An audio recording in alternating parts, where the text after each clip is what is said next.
Hi, good morning. We're going to cover today Golf Advanced. And the particular category will be chipping, some advanced chipping, something that's outside the ordinary tight lie when you're next to the green, or even kind of in a little bit of fluffy grass down here.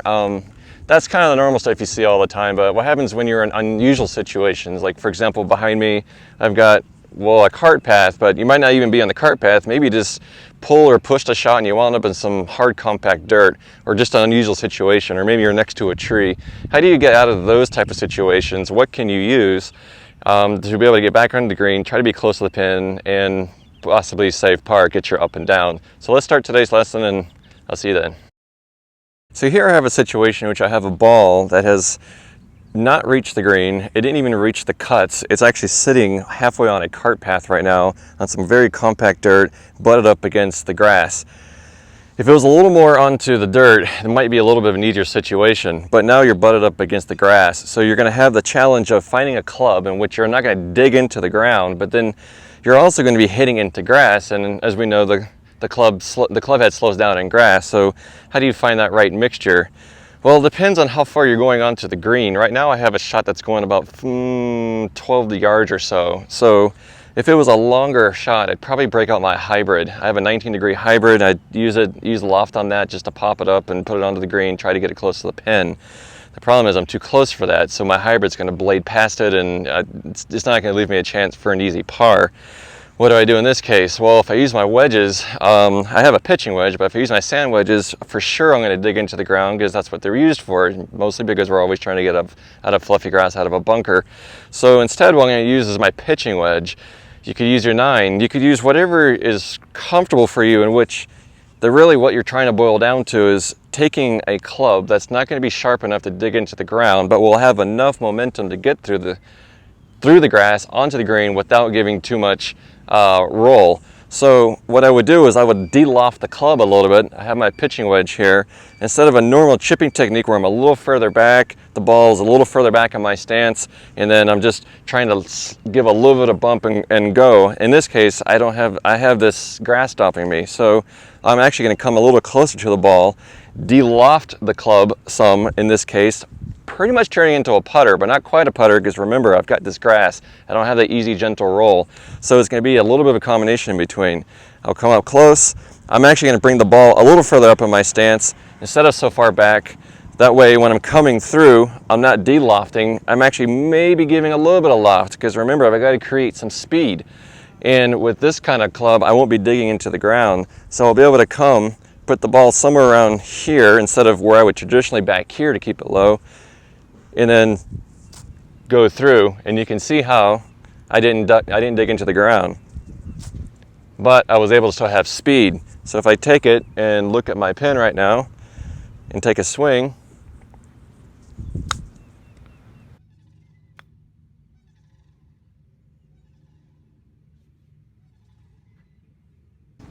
so as you can see, here's where my shot landed. It's about 3 feet. It's actually less than 3 feet. So I have just a small little downhill putt, and that gives me a great chance to save par from what was an otherwise bad situation, sitting on the edge of a cart path on compact dirt, butted up against grass. So here's a situation in which we've literally landed on the cart path this time, or it could be, like I said earlier, a pulled shot or a push shot where you're somewhere up into the woods off to the side. So you're really on something that's kind of concrete-ish. So trying to use a wedge, the bounce off that head is going to create usually a skull shot, a low shot. We've seen Phil Mickelson create some great things, but that's Phil. Phil's awesome. So a better way to separate technique would be to use something flatter, in which we don't have a club head that has some bounce but still has some loft. For my situation here, I would rather use a hybrid, my 19-degree here.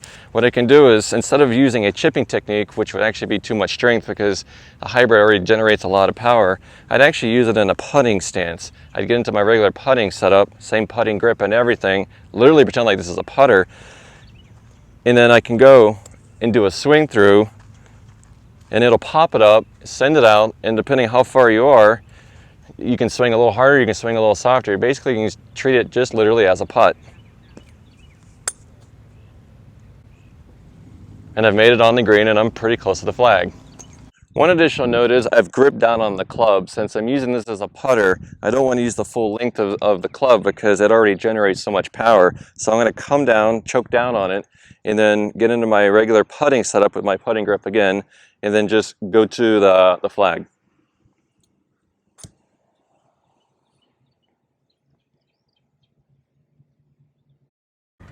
So here's where I've landed from the shot. Back on the pathway back there, which is probably about 15 yards. And using a hybrid, I've actually come within about 6 feet. I'm 6 feet tall, and that's the span of my arms here. That's actually not bad for Tour and PGA. So for those of us that are out there doing tournaments, this isn't actually pretty bad. It still gives us a chance for not a bad par. I have a little bit of break. I just need to be able to read my green pretty decent, and I have a chance for par.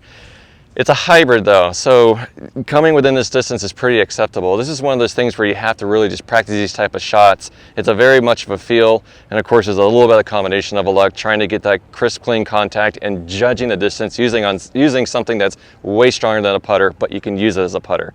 So go ahead and try and practice that.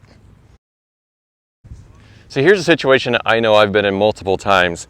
My ball just missed the green, yet the pin's way on the other side of the green, and I'm sitting on loose impediment. Could be really loose leaves. It's fall time. We don't have much of a fall in Florida here, but we do have a lot of these sticks that are used for decorations and to keep moisture in the tree. They're kind of the same as leaves and sticks. So how do you tackle this, especially when you're sitting next to a tree? Here's how I would do it.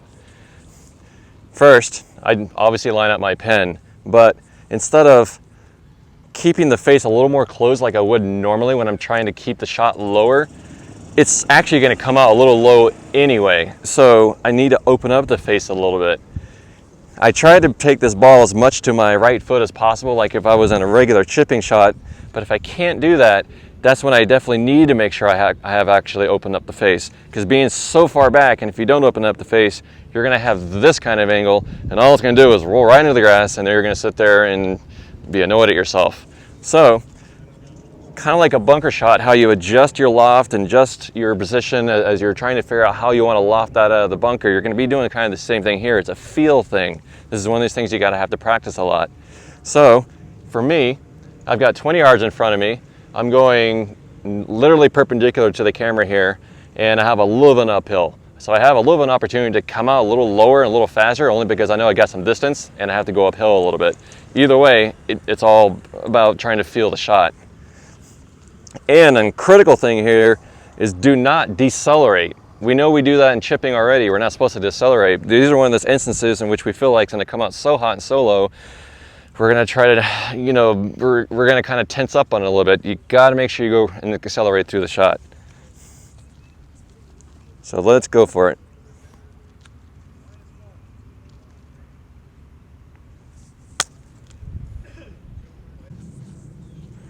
One quick note I wanted to add is I've decided to use my pitching wedge. If I was shooting to a closer pin here, I would use probably my sand wedges. It's loose impediment, so I know it'll kick right through it. But I also know I'm going to be losing a little bit off the design of the club simply because I'm hitting from something that, while the club will make a shot and you can create a nice shot, it wasn't literally designed for that being the shot every time. So I'm going to have to kind of work up one, make sure I have enough club and club head speed to be able to get to the distance, which is the far pin down the end here. So let's go for it.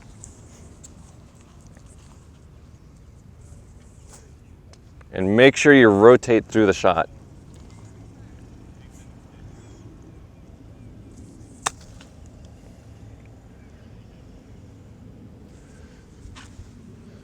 I'm a little short, but that's a type of shot that you want to practice. It's one of those feel things. So go ahead and go for it. So here's where I landed on this shot. I'm just over about 6.5 feet, maybe 7. It's no more than 7. It's actually a lot more uphill than I originally thought. This is part of my fault. I should have actually read this better. Was it online? It was really online. It was just a great shot. I just came up short. But these are one of those things you just want to be able to practice. So go ahead and throw in different types of loose impediments. Each type varies a little bit. Leaves a little bit different than sticks, and sticks are a little bit different than those little wood chips, which vary from anything else you may have in your geographical area. So here you have a situation in which you've approached the green. and you've missed the green. You've probably come in with a wedge or some sort, so you've come with a lot of height. It's come down vertically, and now it's buried in fluff. It's not just in fluff, but it's sitting really deep. You've got to go 5 yards, you got to go 10 yards, however far you need to the pin. So what do?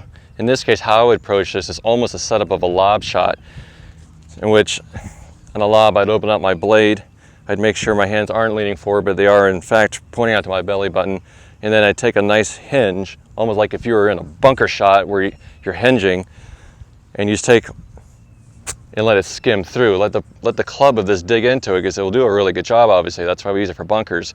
But then you also have the advantage of the bounce. For me, I've got 12 degrees of bounce. That gives me a nice opportunity to dig in, pop up, and also not have a lot of distance. It's more of a feel shot again, but it's a lot easier feel shot than some of the previous shots. So let me go for this one. This is one where I'm not going very far. I've got 7-8 yards max.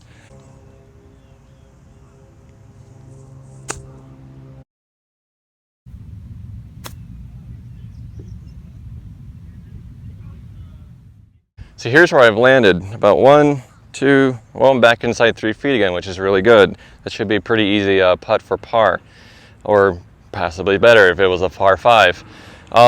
Even for a quick little setup like I did, it's not that hard to get out of those type of situations and still kind of put it close to the pin. These are just things you got to practice, all these different types of shots. To me, I find them fun, but to you, it's going to save your game, it's going to save you strokes. If you're out in tournament play, I've known I'm a lot less stressful when I practice these things and I go out and I play a big game. So I encourage you to try these things, and if you have any suggestions, feel free to give them back to me. So this wraps up today's lesson. Of course, every shot is unique. It's not always going to be the same club and the same situation that I would always use. But for the most part, I find these are good generalities for me to be consistent and to get back into the game, get back into play. I encourage you to try these, and once again, give me suggestions if there's additional types of shots you'd like for me to be able to cover and see how I might come out of it. Thanks, and I hope you've enjoyed.